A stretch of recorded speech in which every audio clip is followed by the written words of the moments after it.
Ah. Sige. Sige po, nanay. Lilinisan ko na rin yung kwarto na. Po, nanay, maghahanda rin po ako ng tubig sa ref. Ganyan ang gusto ko. Handa bago dumating ang bisita. Magandang hapon po pala, tito, tita. Kaya pala, Tessa. Halika, pasok ka muna. Upo ka muna dito.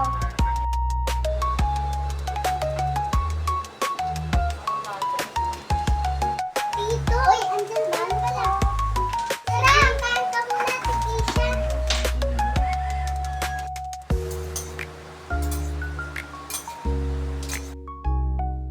Ang pagtanggap ng bisita ay hindi lang basta pag-aalok ng pagkain, kundi pagpapakita